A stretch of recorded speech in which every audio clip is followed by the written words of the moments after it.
Welcome to Becoming Virtuosa, the podcast with Dr. Susan Crockett. You are listening to episode number 7, Wear Your Crown. This episode is dedicated to Brene Brown, one of my favorite teachers of Brave.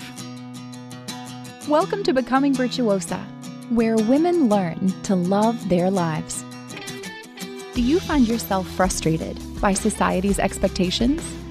Looking for practical advice on how to discover your talents and level up your life? You found the right place.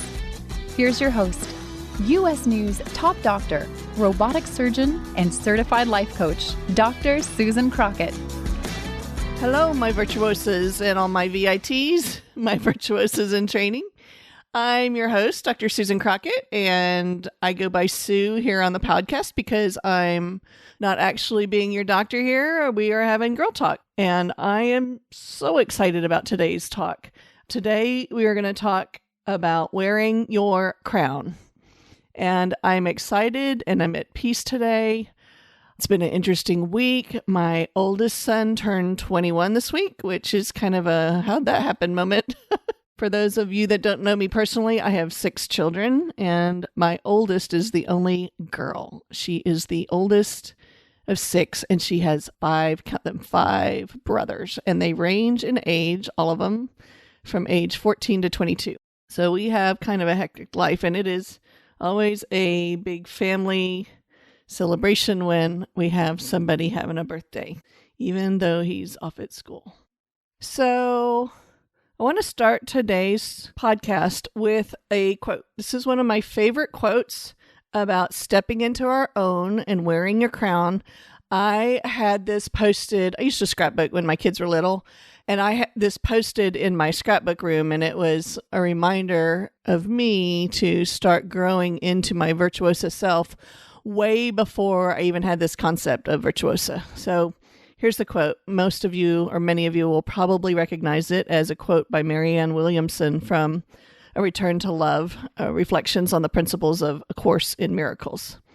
The quote goes like this: "Our deepest fear is not that we are inadequate. Our deepest fear is that we are powerful beyond measure. It is our light, not our darkness, that most frightens us. We ask ourselves, who am I to be brilliant, gorgeous, talented, fabulous? Actually, who are you not to be? You are a child of God. Your playing small does not serve the world. There is nothing enlightened about shrinking so that other people won't feel insecure around you. We are all meant to shine as children do. We were born to make manifest the glory of God that is within us. It is not just in some of us, it is in everyone. And as we let our own light shine, we unconsciously give other people permission to do the same. As we are liberated from our own fear, our presence automatically liberates others." Oh, I just love that. That pretty much summarizes what we're doing today in the podcast. Just briefly to review where we are and what we're doing, we are working on teaching each other and encouraging each other to live the best versions of ourselves, which we call our virtuosa selves. And we are in the middle of a series about teaching a transformation tool that helps us go from where we are in our life to where we want to be. We are almost through with this. We are on the 6th step today. So if you have not been following along, I would encourage you to go back and listen to the prior podcasts. They are really awesome.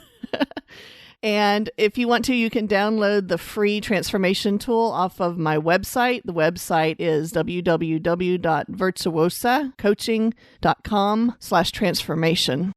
Make sure you put virtuosa ending with an A. So in working through the transformation tool, I've asked you to have in mind that one thing, that one part of your life that you wanted to work on improving or changing. And for some of you, it may be losing weight or getting stronger. For some of you, it may be not drinking as much. For some of you, it may be advancing in your career or managing stress in your life. Or maybe you're a student and you want to become an excellent student, or you're working towards stepping into your own. So as we go through the talk today, I want you to think about where you are growing or wanting to change and grow in your life. And today we're talking about the 6th step in the transformation tool, which is wearing your crown.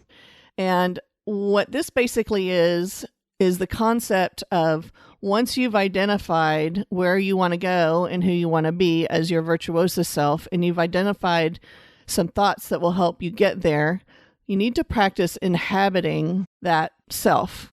So once we've identified those thoughts, we need to practice inhabiting the person that we want to be, or our virtuosa self. So when I started this podcast, I had this idea that I wanted to be a podcaster and step up into a public forum. And then I went through actually the steps of doing the first podcast and becoming a podcaster. But there's been an interesting thing happen over the last month in particular, where I've actually stepped into being a podcaster and really feeling that feeling of being in the arena. And some of that we're going to talk about today. So let's talk a little bit about what it means to wear your crown. You matter. You matter as a person. You matter to me. You matter to all of us. We are all important to each other, and we are all connected to each other in this state of humanity. I believe that we were each created and born with a purpose for our lives, and we are all very interdependent on each other, even though we have this construct in our life where we go about our business and our worlds. I believe that we are really much more interconnected on a subconscious and spiritual level than what we are aware of. So I had an interesting experience this past week. I went to dinner with 4 friends, and it was a wonderful dinner meal. We had fascinating conversations. And as we were sitting there, I was thinking about this podcast and this idea of us being different parts of a body. So as a physician, I know you've heard me say it before, I see science and God or creation as being reflective of each other, or actually the same thing. Ultimately, they kind of come to a nexus. So when I think about the human body, I think about it like, the skin cell on my little toe is not aware of my heart cell pumping blood, but they're interdependent. They depend on each other, and there are communication routes through the body that they share. And I think humanity is very similar. I think we each have our specific purpose that creation has created us for. And I think we are very, very unaware of each other, but we have different purposes. So in our body, we have brain cells and muscle cells, and then we have red blood cells that carry the oxygen, and we have the cardiac cells that actually pump the blood, and then we have immunity systems like white blood cells. And it was interesting when we were sitting at this table with my 4 friends this week, because I just could see like each other's roles as they would be in the body. And one of the funny things that we were talking about was how I, as a physician, just want to go for the fix. Like as a surgeon, my mentality with my patients, but also with my life and my psyche is very much like, I just want to go in and find the problem and cut it out. And that doesn't necessarily make me the best life coach, because even though I'm certified, I have a hard time just coming and sitting with what's going on. I want to cut it out. And for me, when I look at the analogy of the human body and all the cells, I'm like, I'm totally the white blood cell man. Like, find me something bad, I'll go cut it out and take care of it. So I wanted to kind of share that idea with you when we were talking about wearing our crowns, because if we are all each created to have a specific purpose and to shine, then a good bit of becoming our virtuosa selves is discovering what we were born to do, or stepping into that purpose and doing it to the best of our ability. And there is great joy in finding that alignment with the universe and God and the world. And it doesn't really do any good that if one part of the body says, I don't belong to the body, and stop being part of it. Like, what if your foot said, oh, I'm not a hand, so I don't belong, so I'm just going to stop being there? Or what if the ear said, oh, because I'm not an eye and I can't see, then I don't belong to it? Then that doesn't make sense, right? We're not all eyes, and we're not all ears. So we've all been placed as parts of the body, each one of them just the way we're supposed to be. And if we were all the same, if we were all an eye, then what would the rest of the body be? That's just like ridiculous. So just as there are many parts of a body or many cells, but one body, we are all our different virtuosa selves, but one humanity. Along with that, in being interconnected, the eye can't just say to the hand, I don't need you, and cut it off. And the head can't say to the feet, I don't need you. And it seems like to the contrary, those parts of the body that seem not as important or maybe weaker, they are really indispensable. They're parts that we may think are less worthy or honorable, or that we don't treat with honor, just as there are people within the body of humanity, some who are famous and leaders and others who are just ordinary people where we're just going about doing our everyday things. But that does not make any person more worthy or less worthy than the other. We are all worthy just for being born. You are the most worthy that you are now. And what we were talking about in growing into your virtuosa self and wearing your crown is that you're stepping into the fullness and the wholeness of that self so that you can perform whatever your role is for the whole body of humanity. The other side of this, which is really interesting, is that if one part suffers, every part suffers with it in the body. And if one part succeeds, every part succeeds with it. So when we think about a body, if the heart starts suffering, the rest of the body suffers. Or if a foot starts becoming gangrenous, the rest of the body suffers. So it is with humanity. If there is a sector of humanity that is suffering, we all suffer. And if there is a community of humanity that is achieving and growing and excelling and stepping into their own and their whole, then the whole of humanity moves forward just like that. So in order to do this thing about wearing your crown, think about putting this crown on your head, right? That requires the willingness to step up out of being ordinary and step up into the fullness of yourself. And there is a lot of fear that comes with that, stepping out and being recognized, because the crown is not just a symbol of authority or beauty or princessy stuff. It is a symbol that you are separate and stepping up into your separateness. And when we think about overcoming the fear of rejection, this is something that takes a lot of time. Now, when we think about the human body and all the cells and parts in it, we don't think about the red blood cell having fear about the brain cell doing something to it. But when we think about ourselves stepping up into our place in humanity or our virtuosa selves, it can bring up a lot of fear because it's uncomfortable at first. Like when we first put on that crown, it doesn't feel right. It's heavy and we're conscious of it. And it takes time for us to step into our capacity to wear that crown and be all that we can be. So that takes time.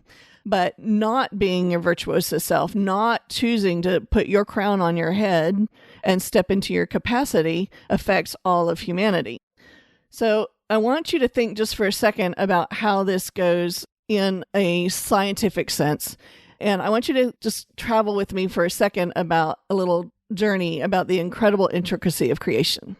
So we've talked a little bit about how the body has all the cells that work together. But if you look at the body's made up of cells. And if you look at a cell, each cell in the human body is an amazing little system all within itself. It's got its own parts and they all work together, the mitochondria and the DNA and the RNA and the messenger RNA and the plasma and all that.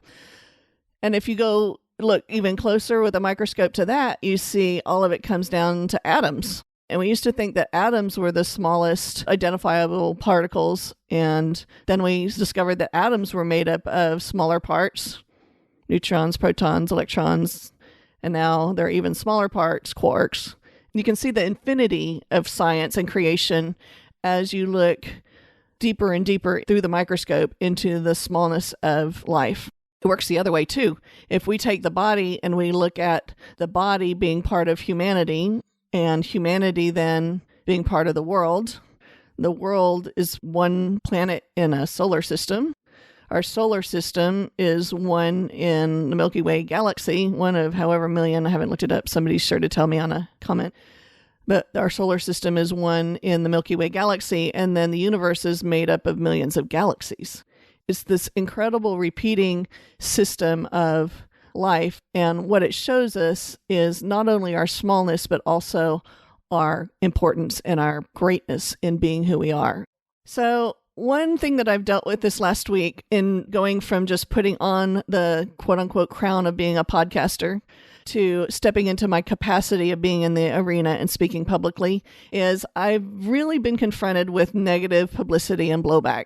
So overwhelmingly, y'all have been amazing. Like, I have just had the most sincere and wonderful comments, and y'all, I am so touched, and it is such an honor to be able to talk with y'all this way. But stepping into a platform like this does not come without the trolls and the negativity. And that has been my biggest fear, because I don't like the idea of being rejected. None of us do. It doesn't feel comfortable to be called out or pulled out from the crowd. And so I've received some coaching on this week through my coach. And as I was going through the week, I'm a Bachelor fan. I love The Bachelor. And I was watching it, and the Women Tell All show was on, and they were talking about the same thing. In fact, they brought it into light with a special segment where they talked about the negative blowback and the ridiculousness of what some of these women have faced with comments from people.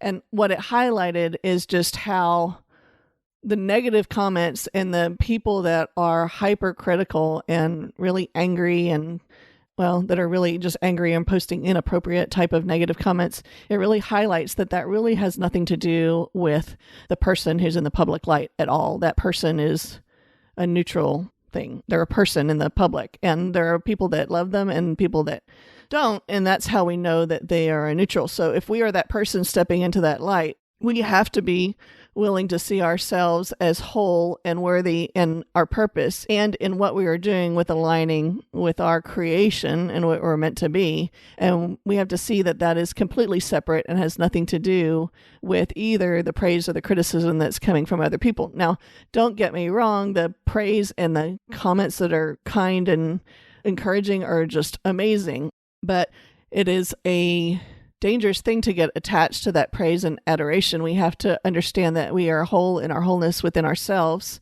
And as you're stepping into your crown and your capacity for being your virtuosa self, I really want you to be aware of these kinds of processes that happen.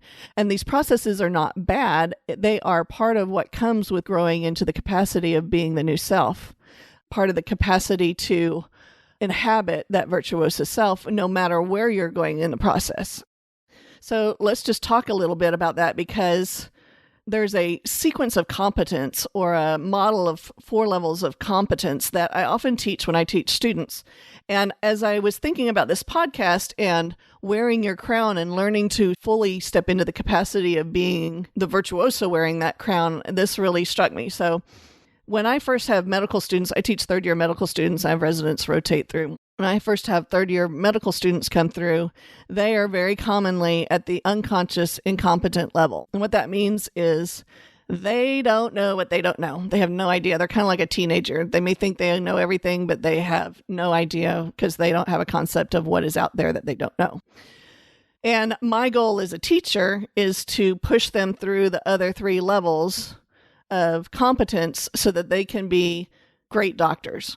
So we move them from unconscious incompetence to the second level, which is conscious incompetence. Now, that level is the level at which we know that we don't know what we know. We know that we don't know anything. Like, all of a sudden you see the student step into being like, oh, there's a whole lot of stuff here that I don't know or I didn't understand. They become conscious of their lack of knowledge or skill within the field. And that's actually a really good place to be. It's much better to be with a student, especially a doctor student, medical student who's in the consciously incompetent phase than in the unconsciously incompetent. They're dangerous when they're in the unconsciously incompetent. When they're in the consciously incompetent, they're aware that they need to get the knowledge or Google the knowledge or ask somebody or be taught. And that is just a wonderful phase to have a student in, because it allows all of this teaching to open up. And then the third level we get to is conscious competence. And this is a level where the student is competent. They are qualified and have the skills to be able to do what they're doing. And they know that they have those skills. So it's not an arrogance. It's just like they know that they've achieved the skill set to be able to do the work that they need to do. And then the last level is the virtuosa level. The last level is the unconsciously competent, which is the level which we are so competent at a skill that gets ingrained in our subconscious and we don't even have to think about it anymore, and we are great at it. So that is the virtuosa self. If we're thinking about wearing the crown, if we're thinking about visualizing who we are going to be when we get to that desired outcome that we're working on in this transformation model, then I want you to think about where you might be on this pathway to competence. And what we're doing in first putting on the crown is saying, here I am willing to step into this role. And then we are moving through these levels of competence as we are wearing that crown. So let's do a little bit of an exercise for this, okay? So I want you to think about whatever your virtuosa journey is that you're on, and I want you to actually do something different this week. Instead of taking out a piece of paper and writing thoughts, I want you to actually draw a picture of you as your virtuosa self. Or you can do a picture collage that you can put on your refrigerator or your bedroom door, but I want you to draw a picture of how you want to be, how the virtuosa self is inhabited. I want you to think about, what does she think? What does she do? What does she look like? What does she eat? Who are her friends? What are her morals? What are her values?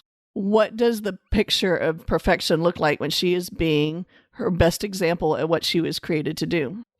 So one really good example or easy example for this is somebody that's on a weight loss journey. It's very hard to lose weight if you're always beating yourself up about your body. So one technique that we use when we're coaching through weight loss and overeating is we teach clients or patients to start letting go of the negative talk and to replace that talk with positive thoughts about their body, even if they're very basic ladder thoughts like, I have a body. And as they move forward into their goal, it's not always necessarily a goal weight, or it can be. But what we ask them to think about is, what does yourself as a thin or healthy person look like? And one thing that's really interesting is people who overeat think about food a lot. It consumes a lot of mental energy, a lot of their day. And you know what thin people don't think about? They don't think about food. They don't think about where they're going to get their next meal. They may think about being hungry once in a while, but it doesn't consume all that brain space. And so when we make this transition into the virtuosa self, we're thinking different thoughts, which are driving our results. So I want you to just take a minute, draw a picture of your virtuosa self. Maybe it's somebody that doesn't overdrink. Maybe it's somebody that's the CEO of their own company. Maybe it's somebody who is a great mom and takes care of their household. Maybe it is a wonderful student. Whatever you're working on developing in your life is becoming your perfect self, aligned with who you're supposed to be. I want you to draw a picture or make a collage. That's your exercise for this week. And then you're going to place the description of your virtuosa self in the box in this transformation tool. And this becomes your 6th step towards transformation of yourself regarding the circumstance that you started with. So let's talk about what I've shown you today. I've shown you that the 6th step towards transforming yourself and creating a life abundance that you truly love is wearing your crown. So this process of transformation may happen in an instant. We can make a decision in an instant, but stepping into our unconscious competence or really inhabiting that virtuosa self takes time. It takes practice wearing your crown. And I want you to practice inhabiting who that virtuosa self is this week. Just picture yourself already being there. Now, this is my favorite part of the show. I think it's the part where we talk about what I'm listening to and reading. And this week in listening to this, I've been listening to Sarah Bareilles' Brave. I love this song. My favorite version of this is the live version, although, she's put it on several albums, I believe, and I've heard her play it live. This song and this theme about being brave enough to step into your wholeness as a person and put your crown on is everything of what I want to encourage you to do. It is why I do this podcast. It is the why that I actually went through stepping into this arena and stepping up to this mic. And I hope that it serves you. I hope that it encourages you. Along with that, I picked a book also about being brave this week. It's Brené Brown's Braving the Wilderness: The Quest for True Belonging and the Courage to Stand Alone. Okay, my virtuosos, go wear your crown. Next week, we are going to talk about how to sustain your new virtuosa state of being. So we're going to talk about long-term sustainability of your virtuosa self. Okay, my virtuosos, that's all I've got today. To celebrate the launch of the show, though, I'm going to be giving away a pair of Virtuosa wireless earbuds. Each week for the first 4 weeks of our podcast, I'm going to be giving away one pair to a lucky listener who subscribes, rates, and reviews the show on Apple Podcasts. It doesn't have to be a 5-star review, although I sure hope you love the show. I want your honest feedback so I can create an awesome show that provides tons of value for you. You can visit virtuosacoaching.com/podcast-launch. That's virtuosacoaching.com/podcast-launch to learn more about the contest and how to enter. You can also take a peek there of a picture of these beautiful AirPods that will encourage you every time you use them that you are on your way to becoming your own virtuosa. I'll be announcing the winners on the show in an upcoming podcast. Okay, my virtuosas, I hope that you've been encouraged and uplifted. I hope that you are getting one step closer to inhabiting your virtuosa self.